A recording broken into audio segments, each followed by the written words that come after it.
Welcome to the Think Tank. Each day we share the news and open dialogue and discuss how it might affect the business world. We speak with different leaders on crisis navigation and management, as well as experts in professional and personal self-betterment. It's meant to be a break, some learning, sharing of good news, and ideas to start people moving forward. It's called Think Tank. Just wanted to welcome everyone. We've got Kimball here, all the regular players. There's Mr. Scott Anderson on that corner, Doug Carroll, and of course, there is Dr. Paulus. Thank you for joining. Tomorrow, we will have David Duncan with us, and he is from worthyleadership.com. They create leaders worth following. He's actually got an interesting little lesson or talk with us on leadership essentials for leading teams through COVID-19. So that should be interesting. And on Thursday, we've got Dane Dunstan, and he's a coach, writer, and a molder of leaders and leadership. So he'll be bringing some interesting stories and perhaps some message for us. So we'll see more about that.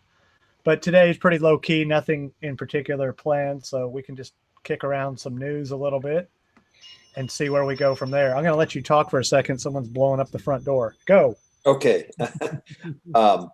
So I'm monitoring the local news here to see when Governor Abbott comes on at 2:30, what his next phase is to open up. I think that'll be interesting. But I don't know. Has he given any hints at what he's going to say? Have you heard, Doug? Supposedly it's going to be some more particulars on the rules in general on who can open and what they can do. So the expectation is he'll say restaurants can open if you're out on a patio or 20% occupancy. There's indications that he's going to say, we were talking last night, HEB has put footprints down in all their stores that say, if someone's in this footprint, you got to be in the next one back or the next one up, and if you're looking in the meat counter, there's like boxes or stuff, to be able to, they've done a really good job of outlining it. And there's talk that he may say that is stuff that merchants need to do if they want to get there. And then I think there's hope that he's going to talk a little bit more about any more financial aid for small businesses that might be coming too. But that's what I've heard that he's looking for. Does the financial aid pertain to federal funds, or is he saying no? But state funds? Yeah. Oh, interesting. Yeah, they're trying to figure. City of Dallas tried to do some of that, which I found to be a fascinating message. Right, we're going to get funds to small businesses. 2 days later, we're laying off people in the government. Nobody's here to do it.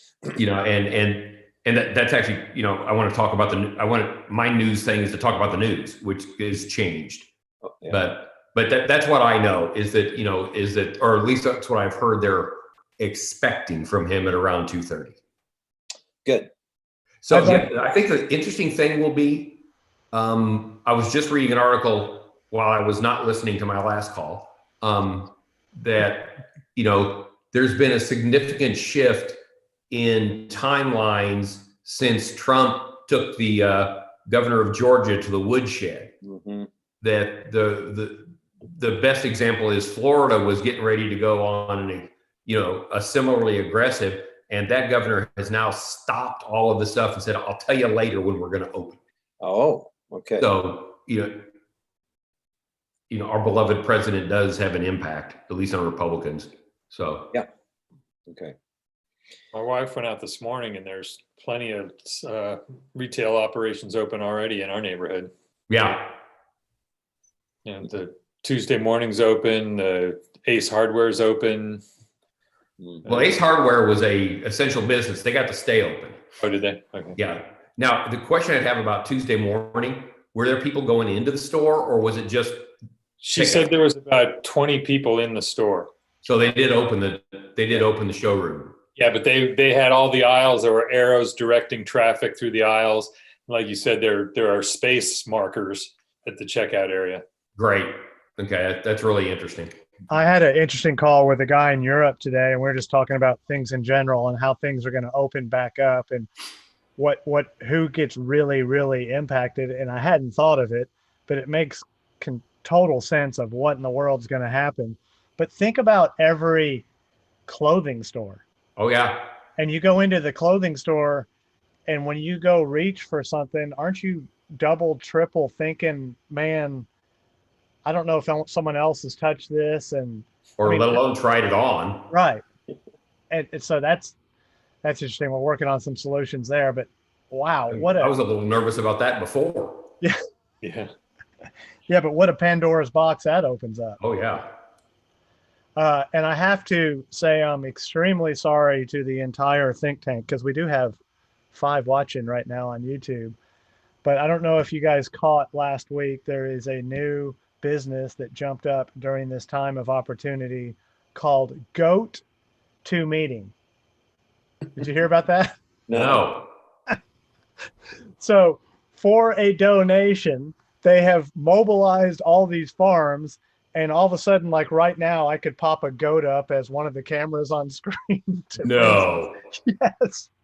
And it's like a suggested $100 or something like that. So now these farmers are like, what? The city slicker wants what? Let me pull this. Okay. I got a camera set up. Let's good to go. Do you want my goat to go to a meeting? Did you want llama or goat to meeting? Oh boy. Well, that's hilarious. But Kimball. A ewe and a goat to meeting. Yeah. Kimball, think about this though. And no kidding around. This could happen like that. How about rock your meeting? Why not Kevin show up and sing one song in your Friday meeting with everybody? Don't Stop Believing. Thank you very much. Just send me your $100. Oh, there you go. Yeah. Easy deal. Done deal. Anyway. I was reading today about Houston, I think the New York Times, an article about how they're being hit with, because 40% of their business comes out of oil. Yeah. Right? And so they're talking about it really being hit heavily, the COVID and then oil, that they're going to be really, really tough coming back from this. I don't know which port it is. No, I do. I think it's LA. There are 27 gigantic tankers sitting idle, full of oil off the LA port, just because there's no place to put the oil on land. And I'm sure you guys have all heard that there are suppliers that are selling their oil at $0, or I will give you money to take it off of my boat. Yeah, I mean, the spot price of crude last week was minus $37. Oh, what? I mean, I can't get my head around that. Well, I'm going to take them to New Orleans and dumping all that stuff in the National Oil Reserve. I think it's full. I mean, I think it's full. I mean, that's what's going on. We are pretty much capped off. Yeah. Well, and then on the other note, I don't know if you guys were talking about this when I ran away, but so it already happened with pork, but now it's happening for beef and chicken. Yeah. But the processing, did you already talk about it? No, but yeah. Sure. So the processing plants, I mean, they're all so close to each other. I mean, everyone working there, there is no testing. I mean, they had a kind of a plan of, hey, we should test everyone and take their temperature and do all that stuff but they can't convert that business model fast enough to stop people from getting infected. So they're starting to limit and shut down that processing, which is leaving I heard today that farmers are just slaughtering 2 million chickens with nowhere to send them. Yep. And you've got milk dumping going on because the restaurants are 60 to 65% of the cheese and milk volume, not general consumer. And with the restaurants gone, you've got cheese dumping, milk dumping, and Belgium is in a disaster because that's a huge chunk of their national income is cheese. And, they're talking about how it's an economic crisis for the country of Belgium. And wow, I mean, it's just, we haven't seen the beginning of what this is going to be in terms of economics. It's we're just starting down the hill. Yeah. Like the stock market, right? I mean, it's going up. People are still positive, but should they be, right? And should you realists say, wait a minute, 25,000 is pretty good. Is it, ever going to come to reality and go down? I don't know what you've been. Oh yeah, I mean, people. when the second quarter results and the third quarter results are going to be really tough. I mean, well, watch this week. Okay, there's a tipping point. Yeah. When Apple, which is already admit it's going to miss guidance. Uh-huh. So I think it's Thursday that we have our quarterly announcement. But there's a lot of folks saying that could be the tipping point. Wow. That depending on how far off Apple misses, you could see, because what you've had is tech and a couple of other areas, parts of healthcare have been holding the market up. If one of those starts to slide, Katie bar the door. Yeah, I'm feeling the same. In other news, yes. different opportunities. We're looking at some things of, I've been thinking, how do you take what is our uniquely in-person experience and turn it to a virtual and still have the same impact? So it's interesting to watch and listen what clients are trying to figure out and do. And I know we did that with one, Doug. They're looking at an opportunity to kind of reconnect their communities, right, and do it literally through something exactly like this. And I had another pharmaceutical we're talking to about doing the same thing. And with that, Kimball, I mean, we're looking at how does Kimball become a live virtual producer, still calling all the shots, but just doing it remotely. And I don't know if you saw, if any of you watch American Idol, but that was interesting last night. So they're so far along in the show where they normally have the last top 20 on stage and they all perform and then America votes. Well, they're all at home. So live is now caught up to, we shot it a couple months ago. And so now it's live. So they literally had everyone at home. So they sent each of the 20 presenters or performers the exact same production gear. And I was just trying to figure out, did they have a guy on site who set it up for them? Because they're in their homes or on their front porch or in their garage. But man, there was like slow pushes. But I mean, you could digitally push on it, but I don't know. It's interesting to just see how things are adapting, and then what will be the new norm when we come out of this, what stays. Well, my daughter is friends with one of the folks that is mentored by Don King, who's the executive producer of SNL. Okay. Right. And so they've all been talking because, now Saturday Night Live, the last two shows have been Saturday Night Live at home. Right. And it's been interesting to listen to. Part of what Don has allowed out there is anarchy on purpose. Right. As opposed to trying to control those crazies, he's basically said, okay, and it's not live, by the way, but he's kind of said, you want us to send you equipment? We will. You want to do it on an iPhone? Have at it, but we're going to give you, here's what we're going to do. We're going to build a framework for SNL. Here's what your spot's going to be. It's got to be within network parameters for cleanliness, if you will. Yeah. And then go. And so he's got an entirely new world he's trying to work with through SNL. And, Don's been doing this a long, long time. And I guess he's having a blast with the newness, So I think it is a trend we're going to see more of, and I think it will stick. Right. Couldn't agree more. Yeah. And I'm not, especially like on local news, I'm not against some of that. It's actually, they were talking about that with the draft. It's fun to see people. How much more fun it was to see their houses and dogs. Yeah, and they're not in a suit in the stands next to everyone else. They're there with their family, the ones that matter. But the same thing, like the nightly news, I think they probably have one person. Yes, they have one and everyone else is at home. You're like, oh, okay. You're a little more real at that point. You're not as plastic. Well, and I think it's interesting too to watch how, like, the draft was the one that I thought was interesting to see. Okay, is there going to be a change in the personalities, right? So, is Belichick still going to be Belichick? Yeah, right? Always. He was. Always. But then you look at like Cliff Kingsbury and the new dude. Who's the guy? Is it the Eagles or I can't remember who it is. But there's another new coach who looked like he was, and acted like he was 15. having a ball. Yeah, man, look at the new tech, man. It was just, I thought it was really interesting to see the difference in their personalities, as opposed to when they're, here I am at the draft in my suit and tie being all NFL-y. Well, no one else was on a $275 million yacht other than Jerry. Yeah. Oh, yeah. Well, then there's Jerry, and he's in a whole different place. Scotty, what were you saying? That's Jerry being the best Jerry he can be, is doing that from that yacht. And he got the best draft ever from the yacht, right? Yeah, It was a good draft. It was. it was a good draft. But nothing Jerry does surprises me. Shouldn't No. surprise anybody. The only thing that surprised me was that you couldn't see the view from his yacht. Yes. Yes. Did they ever say where he was? Where's he anchored? International waters was all I heard. Did you hear that? I did not hear that. Yeah, I heard he was in internet. Well, he was harbored. They showed a picture, of course, That that means, could that means he was like 8 miles off Galveston or something. Okay. Man, I didn't tune it in. I would have loved to hear the ticket do the fake Jerry this morning. They did. Oh, it had to be a riot. It's I have to look that up. Yeah, Yeah, Gordon Keith has been having a ball with that thing for a long time.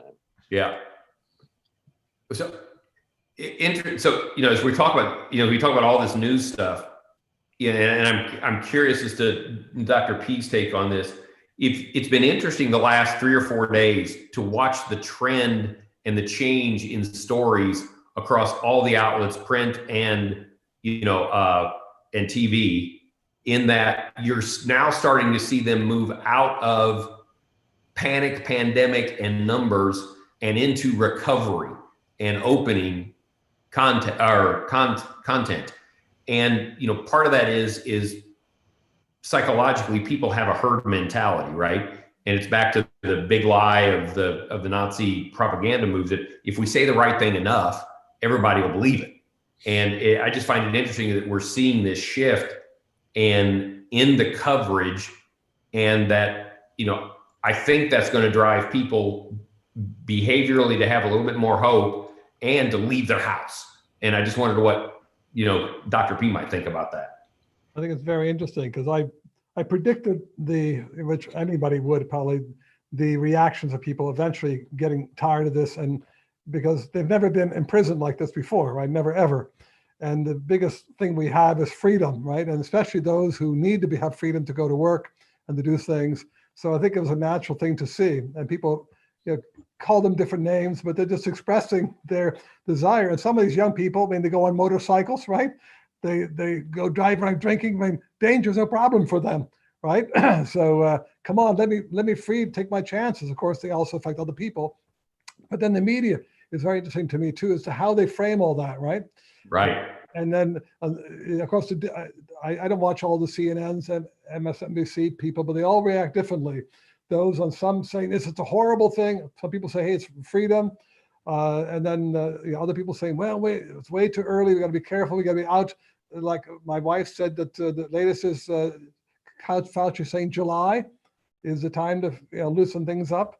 But then the spirit in a lot of these states are, hey, we are independent. We start opening up. And so I've also watched the commentators say, wait a minute, it's really too early. Well, yeah, but at the same time, the biggest unemployment since the big recession, right? And people hungry, food banks going on. So how do you balance all that, right? And there is kind of this thing in the media that we have to have a certain kind of way of saying things.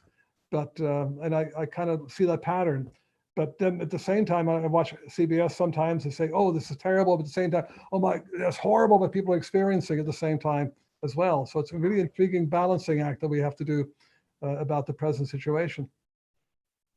Yeah, and I saw there seemed to be a phrase running around now, quarantine fatigue is what they started. I started seeing across a lot of places that the syndrome that they've coined is quarantine fatigue. Yeah, I want to take my battery to the place. I got a new battery. I want to get my tire fixed. Yeah, I want to go out and do stuff, right? But should I do that or sit around and wait till July to get my battery replaced and fix my tire? So there was, you guys saw that Colleyville opened up faster than anybody, right? And they had a clip of this lady on the patio going, all I want was nachos and a margarita. And she did it in kind of a crazy Texas voice. I have now seen that on 5 different national outlets. Just that clip of her going, we just wanted nachos and margarita. Yeah. It was a 2-hour wait for people all there. 3. It got to 3. 3 hours? Yeah. Yeah. People are so hungry for doing something that they used to do. It looked like they were tailgating in the parking lot waiting to get to the restaurant. Yes. I mean, they weren't, but it was funny looking. Oh yeah. But I think it's a natural thing. I think people are just so desire. That becomes everybody's impression of Texans. That's exact. I mean, they did that to reinforce their, the rest of the country's view that we're just idiots. We love freedom, man. Freedom and nachos and margaritas. Yeah. That's okay. I've lived in a lot of places in the country. I'll take Texas all day. Any other news to share? No, not at this time.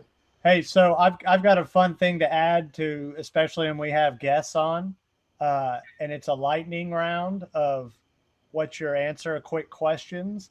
So why don't we test it out on Scott today? Dun, dun, dun.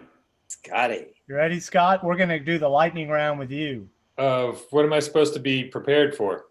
Are you an early morning or late night guy? Early morning. Barbecue or sushi? Barbecue. TV news, newspaper, or web? Combination. Okay. Dog or cat? Dog. Twitter, Instagram, feedback, Facebook, Instagram, or that's Instagram twice, or LinkedIn? LinkedIn, and then probably Instagram. Okay. Beach or mountains? Mountains. Avocado toast or bagel? Well, I'm bagel. My wife's avocado toast. Okay. So we have both. Convertible or SUV? SUV. Any closing words, Scott? Any closing or clothing? Closing words. Sweaters. Right. No, that's I've never seen so many neighbors. Right? Getting to know your neighbors, huh? It's crazy. And you go out on a walk or whatever, and you're just constantly having to do this to walk around people. We just sit in our front yard and they just keep walking by. Say, who's that? Where do they live? Sam, was that a personality test you gave him? I don't know. I just threw some. I heard Guy Kawasaki did it the other day on one of his podcasts. I thought that was clever. And we kind of end all these with just a little fizzle. So I thought it'd be fun to spike it up a little bit. If you have any better yin or yang questions, let me know and I'll include those. But it'll be fun. We'll ask people every time we interview them. So I'll tell you what, the most fun we used to do at Apple. Yeah. Name the worst song on your playlists. Okay. Oh, I got to think about that one. Yeah. I haven't seen my playlist in so long. I don't have any songs on a playlist. Yeah. Yeah, that's the only bad thing is we've kind of lost our playlist with virtual stuff, but it used to be fun to just say, okay, tell us or live or on demand. How do you watch anything? What's the worst song you like or something, but it was always fun to get what the guilty pleasure opposite or something. Yeah. Yeah, guilty All right, pleasure. thanks, That's Tim. good, Scott. Yeah, guilty pleasure. Britney Spears used to come up a lot. Mine's Eminem. Anything by Britney Spears. Yeah. Surprised the heck out of my kids, but mine's Eminem. Yeah. Oh, good. Hey, there's on that note, there's an interesting Netflix documentary on the famous tattooist called Mr. Cartoon. And Really? Look it up. Yeah. And so it's a fascinating artist story about how he was this great drawer and he could do anything. And then how he started tattooing and he wasn't accepted by anybody, but he hung out with the rappers when rappers first started. And he is like, if you're a rapper, you better have a Mr. Cartoon tattoo. Oh, that's cool. And Eminem and everyone else, they got to go get their tattoo. But it's really interesting. Mr. I Cartoon. gotta find that. Well, I'm going to leave us with a thought today from our last dance. Jackson tried to remind his team there's no I in team. And Jordan responded with, there's an I in win. Yeah, but what's his face? Kobe said, but there's an ME in team. Yeah. Well, I liked it. Anyway. There's Cool. an I in win. Well, that's a comeback for the ages, isn't it? Yeah, I love it. Thanks. Thanks, All everybody. right, guys. Thanks a lot. Thanks, bye.